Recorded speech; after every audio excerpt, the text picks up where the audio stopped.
सवितर्दुरितानि परासु यद्भद्रं तन्यासु। अनेक लोगों का यह प्रश्न रहता है कि ईश्वर को साकार माना जाए तो क्या दोष है। अनेक लोग मेरे पास सोशल मीडिया पर भी प्रश्न पूछते हैं, ईश्वर साकार में क्या दोष है। मैं इसकी समीक्षा करता हूं, सिद्धांत के अनुसार ही किसी बात को समझा जा सकता है, बिना सिद्धांत के कुछ समझ में नहीं आता। ईश्वर को साकार मानने में एक दोष नहीं है, अनेकों दोष हैं जो ज्ञानपूर्वक ही समझा जा सकता है। पहले हम ईश्वर के स्वरूप को जानें तो हमें समझ में आएगा तो ईश्वर क्या सत्ता है, तब जाकर इसकी समीक्षा हम करेंगे तो आपको समझ में सरलता से आएगा।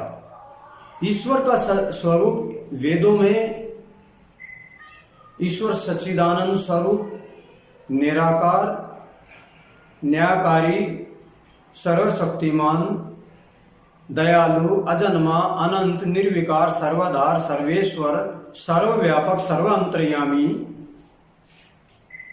नित्य पवित्र, सृष्टिकर्ता आदि है। तो हम केवल ईश्वर के इस स्वरूप को पकड़ते हैं। ईश्वर सच्चिदानंद है। इसी से हम आपके प्रश्न का उत्तर मिल जाएगा।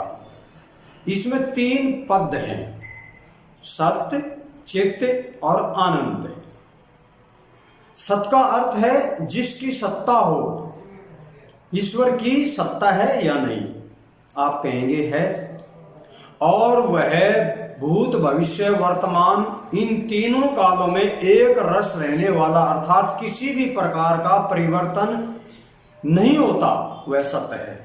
जिसमें किसी प्रकार का परिवर्तन नहीं होता वह सत्य है। जिसमें ज्ञान रहता है उसे चित्त कहते हैं, चेतन कहते हैं। और तीनों कालों में दुख के नितांत अभाव का नाम आनंद है। ईश्वर सच्चिदानंद इसलिए है कि उसमें परिवर्तन कभी नहीं होता। और साकार वस्तु में परिवर्तन होता है क्योंकि वो साकार वस्तु किसी के द्वारा बनाई गई होती है। उसका ज्ञान कभी नष्ट नहीं होता और न ही कभी उसमें दुख व्याप्त होता है। ईश्वर सच्चिदानंद इसलिए है कि उसमें कभी परिवर्तन नहीं होता। अब दूसरे पक्ष पर दृष्टि डालते हैं। संसार के जितने भी साकार पदार्थ हैं उन सब में परिवर्तन होता है। हमने पत्थर का भगवान बनाया, तांबे का बनाया, कांसी का बनाया, पीतल का बनाया, लोहे का बनाया, लकड़ी का बनाया। साकार व भौतिक पदार्थों में परिवर्तन होगा और जो धीरे धीरे ये पदार्थ नष्ट भी होंगे, क्योंकि जो चीज बनती है, बनाई जाती है, वो बिगड़ती भी है, उसका अंत भी होता है। क्योंकि ईश्वर नियम है, जो पदार्थ किसी वस्तु से बनाया जाता है वह नष्ट भी होगा। तो क्या ईश्वर नष्ट होने वाली सत्ता है? इसलिए साकार पदार्थ भी केवल सत्य है। साकार पदार्थ, जितने भी पदार्थ आप इन आंखों से दृष्टिगोचर हो रहे हैं, उनकी भी सत्ता है, वो भी सत्य है। इनकी सत्ता है क्योंकि ये सब पदार्थ मूल प्रकृति सत्य रज तम से बने हैं, मूल प्रकृति से। तो मूल प्रकृति की भी सत्य है, प्रकृति भी सत्य है, ईश्वर भी सत्य है, उनकी भी सत्ता है। परंतु चेतन नहीं है वो पदार्थ, उनमें ज्ञान नहीं है। जितने साकार पदार्थ व जड़ पदार्थ हैं वे अपने आप कुछ नहीं कर सकते। जब तक कोई चेतन सत्ता उनको कोई आकार ना दे तब तक उनमें कुछ नहीं क्रिया हो सकती। चेतन तो केवल आत्मा और परमात्मा है, बाकी सब जड़ है। जो निराकार है, कोई भी साकार या शरीरधारी दुख से बच नहीं सकता, उसको दुख आएगा। शरीरधारी जिसने भी शरीर ले लिया उसको सभी सुख और दुख आएंगे, लेकिन ईश्वर में ऐसा नहीं होता। वो सुख और दुख से परे है। ईश्वर में तीनों कालों में आनंद रहता है और सर्दी, गर्मी, भूख, प्यास, भय, शौक, रोग, बुढ़ापा, मृत्यु आदि प्रत्येक साकार या शरीरधारी को सताते हैं। ये आएंगे। जन्म होते जीव आत्मा का शरीर के साथ संबंध होते ही उसको गर्मी, सर्दी, भूख, प्यास, भय, शौक, रोग, बुढ़ापा, मृत्यु आदि ये सब रोग, यही सब कष्ट आएंगे, दुख आएंगे। ईश्वर इन सब से रहित है, इसलिए ईश्वर को साकार मानने में पहला दोष यह आता है। क्या? ईश्वर को साकार मानने पर वह सच्चिदानंद नहीं रहता, सत्य चेतन आनंद नहीं रहता, वह निर्विकार है। वह निर्विकार भी नहीं रहता अगर साकार मानेंगे। वह निर्विकार है मगर साकार मानने पर वह निर्विकार नहीं रहता। दूसरा दोष साकार मानने में यह है कि ईश्वर सर्वव्यापक नहीं रहता, क्योंकि हर साकार पदार्थ एक देशीय होगा। जहां पर आपने रख दिया वहीं रहेगा, वो अपनी मर्जी से उठ करके कहीं नहीं जा सकता।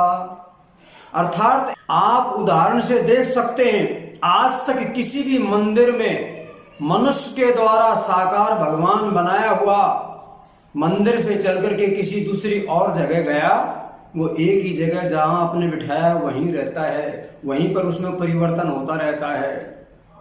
नहीं, क्योंकि जड़ पदार्थ एक देशी रहता है। जब वह एक देशी है तो इतनी बड़ी सृष्टि को कैसे चलाएगा एक जगह रहने वाला? तो इससे भी ये ज्ञात होता है ईश्वर साकार नहीं है। और भी अनेक दोष ईश्वर में आ जाते हैं साकार मानने में। तीसरा दोष यह आता है कि ईश्वर अनादि और अनंत नहीं रहता। ईश्वर अनादि और अंत नहीं रहता, क्योंकि प्रत्येक साकार पदार्थ उत्पन्न होता है। प्रत्येक साकार पदार्थ उत्पन्न होता है, इसलिए उसका आदि होता है, वह अनादि नहीं होता। उसका आरंभ होता है, उसका अंत भी होता है। एक दिन वह नष्ट हो जाता है। मैं बता चुका हूं, उत्पन्न होगा वह नष्ट भी होगा। श्री कृष्ण जी ने भी स्वयं गीत में यही कहा है कि जो पैदा हुआ है वो एक दिन नष्ट होगा, जो पैदा हुआ है एक दिन नहीं रहेगा। क्या हमें नष्ट होने वाला भगवान चाहिए? आप कहेंगे नहीं, ईश्वर ही नष्ट हो गया तो इस संसार सृष्टि को कौन चलाएगा? तो ये बड़ा दोष है। चौथा दोष आता है, ईश्वर सर्वज्ञ नहीं रहता। सर्वज्ञ का अर्थ है सब कुछ जानने वाला। जब एक जगह होगा, साकार होगा तो एक जगह होगा। जब एक जगह होगा तो सब कुछ कैसे जानेगा? क्योंकि जब साकार होगा तो वो एक जगह होगा, सब जगह नहीं। जब सब जगह नहीं होगा तो एक जगह मंदिर में, मस्जिद में, गुरुद्वारे में, चर्च में या अन्य जगह होगा। जब सब जगह नहीं होता तो सब जगह का ज्ञान भी नहीं होगा। इससे ईश्वर अंतर्यामी भी नहीं रहेगा, क्योंकि साकार होने से सबके मन में कैसे होगा? जब मन में होगा तो सबके मन की जान सकेगा। तो एक जगह होगा तो मन में कैसे होगा? और अंतर्यामी भी नहीं रहेगा। ईश्वर को साकार मानने में अंतर्यामी भी नहीं रहेगा और सर्वज्ञ भी नहीं रहेगा। पांचवा दोष यह आता है कि ईश्वर नित्य नहीं रहेगा, अनित्य हो जाएगा। नित्य उसको कहते हैं पदार्थ हो परंतु उसका कारण कोई ना हो, वह किसी के, परंतु साकार या भौतिक पदार्थ तो किसी के मेल से बना हुआ होता है और ईश्वर किसी के मेल से बना हुआ नहीं है। तो ईश्वर को साकार मानने में यह बड़ा दोष आता है कि वह नित्य नहीं रहेगा, वह अनित्य हो जाएगा। और अनित्य ईश्वर स्वीकार हम नहीं कर पाएंगे, क्योंकि अनित्य तो जब ईश्वर ही नहीं रहेगा, ईश्वर का अंत होएगा, तो इस सृष्टि को किस प्रकार कौन बनाएगा और चलाएगा। छठा दोष आता है, यह आएगा कि ईश्वर सर्वाधार नहीं रहता, पराधार हो जाता है। जो दूसरे के अधीन हो जाता है। पत्थर की मूर्ति को कौन बनाता है, कौन नहलाता है, कौन उसको वस्त्र पहनाता है? पुजारी। वह तो अधीन हो गया। ईश्वर सर्वाधार इसलिए है कि वह सारा संसार उसी के सारे चल रहा है। सारे ब्रह्मांड को उसी ने धारण किया हुआ है। यदि ईश्वर को ही साकार माना जाए तो वह किसी को संरक्षण में रहेगा, किसी के संरक्षण में रहेगा। यही कारण है कि अनेक मत वालों ने ईश्वर को साकार बनाकर अपने अधीन कर अपनी इच्छा से ईश्वर को चलाना आरंभ कर दिया। सभी मतों ने उसको स्थान भी दे दिया, अलग अलग जगह स्थान बना दिया। किसी ने 7वें आसमान पर, किसी ने 4थे आसमान पर, किसी ने अक्षीर सागर में, किसी ने गोलोक में, किसी ने वैकुंठ लोक आदि में परमात्मा को बता दिया कि वो वहां रहता है। अब वहां रहता है तो सृष्टि के कण कण में कैसे होगा? परमात्मा तो स्वयं बोलता है वेद में, यजुर्वेद के 40वें अध्याय में ईश्वर कहता है, ईशावास्मिदिम सर्वम यक्तम त्यजक्ताम जगत तेन यत्केन भुंजिथामागर्दस्य कस्यस्युत धनम। मैं, हे संसार के लोगों, मैं इस सृष्टि के कण कण में विद्यमान हूं। कण कण में विद्यमान साकार वस्तु कैसे हो सकती है? तो आप इस पर विचार करेंगे, बहुत सूक्ष्म वस्तु ही कण कण में रह सकती है, मतलब निराकार। साकार वस्तु जो आकार घेरती है, आकृति घेरती है, स्थान घेरती है, वह कण कण में नहीं रह सकती। इसलिए सत्य तो यह है, जिस ईश्वर के आधार पर सारा जगत है, लोगों ने उसे साकार मानकर जगत को उसका आधार बना लिया। जब ईश्वर ही जगत के सहारे हो गया तो फिर जगत किसके सहारे रहेगा? इतने सारे दोष ईश्वर को साकार मानने में आते हैं। मैं अनेक दोष और गिना सकता हूं, परंतु सत्य यही है, ईश्वर को साकार नहीं है, ईश्वर निराकार है, सृष्टि के कण कण में विद्यमान है और निराकार होने से वह परमात्मा सच्चित आनंद स्वरूप है, सच्चिदानंद स्वरूप है। निराकार होने से ही परमात्मा सर्वज्ञ सर्वव्यापक है, सर्वशक्तिमान है। इसलिए इस भूल को आप विचार करें, ईश्वर को साकार ना माने, ईश्वर को निराकार ही मान करके, उस निराकार को ही जान करके ईश्वर की भक्ति करें।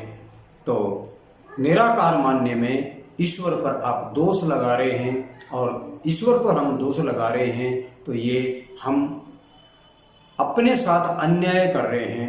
ईश्वर इसका भी दंड देगा, क्योंकि जिस वस्तु को सत्य यही है, जो वस्तु जैसी है उसको वैसा समझना, और जो वस्तु जैसी है उसको ऐसा ना समझना अविद्या है। इस अविद्या के कारण हम उसको कभी साकार मानते हैं, कभी मूर्ति में मानते हैं, कभी जल में मानते हैं, कभी पहाड़ में मानते हैं, कभी किसी और नदी नाले में मानते हैं। तो इस प्रकार के दोष परमात्मा पर लगा करके हम पाप के भागी बनते हैं। ईश्वर निराकार है, उस परमेश्वर को निराकार को, उसके स्वरूप को जान करके हम उसकी भक्ति करें तो लाभ होगा, हमारा जीवन सफल होगा। तो इस भ्रम जाल से निकलें। ईश्वर साकार नहीं, साकार मानने में ईश्वर में अनेक दोष हैं, कुछ दोष मैंने गिनाए। तो अवश्य ही आपको ये सिद्धांतिक बात समझ में आई होगी, जिससे आप समझ सकते हैं कि ईश्वर साकार नहीं, ईश्वर निराकार और संसार के कण कण में व्यापक है, उसी की उपासना करने योग्य है। ओम शांति।